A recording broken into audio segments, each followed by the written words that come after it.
Perkenalkan, nama saya Imade Darmika Putra. Saya CGP Angkatan 10 Kabupaten Pesisir Barat Provinsi Lampung. Saya bertugas di SD Negeri 38 Proy. Pada modul 1.1, kita mempelajari salah satu pemikiran Ki Hajar Dewantara tentang pendidikan. Ialah tuntunan dalam hidup tumbuhnya anak-anak.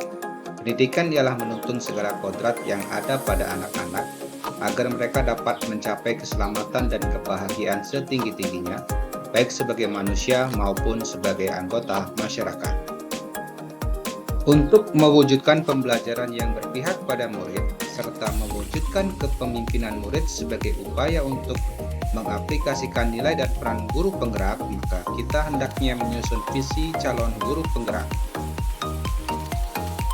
Sebagai calon guru penggerak, saya memiliki visi pribadi untuk menjadi sekolah yang menyenangkan, inovatif, dan inklusif sehingga terwujudnya murid yang beriman kepada Tuhan Yang Maha Esa dan berakhlak mulia, mandiri, kreatif, kritis, kolaboratif, dan berwawasan global. Misi pertama dari visi saya adalah menjadi sekolah yang menyenangkan, aman dan nyaman bagi murid, diawali dengan menerapkan budaya positif baik di kelas maupun di sekolah. Misi kedua dari visi saya adalah menjadi sekolah yang menyenangkan, aman dan nyaman bagi murid, dilanjutkan dengan merencanakan serta melaksanakan pembelajaran untuk memenuhi kebutuhan belajar murid. Pembelajaran berdiferensiasi adalah usaha guru untuk menyesuaikan proses pembelajaran di kelas untuk memenuhi kebutuhan belajar individu murid. Menurut Tomlinson, dalam kelas yang mengimplementasikan pembelajaran berdiferensiasi, seorang guru melakukan upaya yang konsisten untuk merespon kebutuhan belajar murid. Beberapa keputusan masuk akal untuk melaksanakan pembelajaran berdiferensiasi. Yang pertama, tujuan pembelajaran yang didefinisikan dengan jelas. Yang kedua, bagaimana guru merespon kebutuhan belajar murid. Yang ketiga, guru menciptakan lingkungan belajar yang mengundang murid untuk belajar, manajemen kelas yang efektif, serta penilaian yang berkelanjutan. Tomlinson dalam bukunya menyampaikan bahwa kita dapat mengkategorikan kebutuhan belajar murid paling tidak berdasarkan 3 aspek. Ketiga aspek tersebut adalah kesiapan belajar atau readiness, minat murid, dan profil belajar murid. Tomlinson mengemukakan untuk mengukur kesiapan belajar murid, ibaratkan seorang guru itu sedang mengatur tombol equalizer. Jadi menggeser agar memiliki frekuensi yang tepat untuk memunculkan suara yang jernih pada sebuah radio. Jadi ada siswa kita yang bersifat mendasar, ada juga yang bersifat transformatif. Ada yang konkret, ada juga yang abstrak. Ada yang sederhana, ada juga yang kompleks.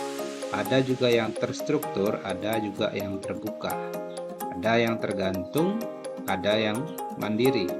Begitu pula ada yang lambat dan ada pula yang cepat. Seperti itulah seorang guru dalam mengukur kesiapan belajar murid mempergunakan metode equalizer. Beberapa upaya untuk menarik minat belajar murid. Yang pertama, menciptakan situasi pembelajaran yang menarik perhatian murid, misalnya dengan humor, menciptakan kejutan-kejutan, dan sebagainya.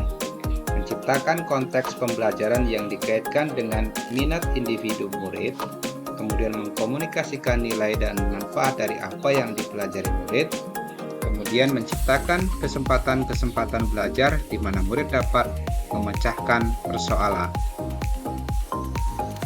Terkait dengan preferensi gaya belajar adalah bagaimana murid memilih atau memperoleh ataupun memproses dan mengingat informasi baru. Secara umum, gaya belajar ada 3, yaitu visual, kemudian auditory, dan kinestetik. Sebelumnya, saya mengajar belum menerapkan pembelajaran berdiferensiasi. Bagi saya, yang terpenting adalah ketercapaian tujuan pembelajaran. Saya menggunakan metode ceramah, pembelajaran terpusat pada guru, evaluasi yang sama pada semua murid. Dalam mengajar, saya juga menggunakan gaya saya sendiri tanpa pernah peduli bagaimana murid-murid saya bisa menyerap materi yang saya sampaikan.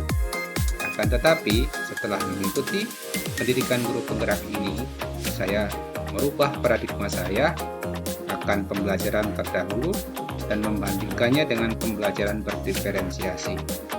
Dan saya berusaha untuk menerapkan pembelajaran diferensiasi pada pembelajaran berikutnya.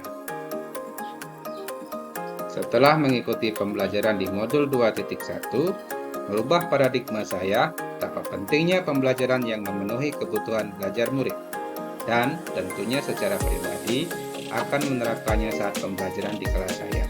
Didahului dengan merancang pembuatan rencana pelaksanaan pembelajaran berdiferensiasi.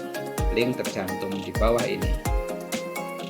Untuk menciptakan pembelajaran yang berdiferensiasi, seorang guru hendaknya merumuskan tujuan pembelajaran dengan jelas. Guru juga hendaknya memetakan kesiapan belajar, minat, serta profil belajar murid. Selain itu, guru hendaknya melakukan asesmen berkelanjutan untuk mengukur ketercapaian tujuan pembelajaran. Selain itu juga untuk melakukan pembenahan dalam proses pembelajaran di kelas.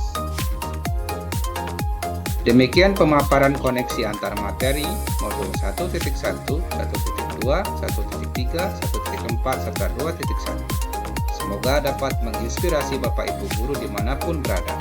Salam guru penggerak, bergerak, tergerak, menggerakkan.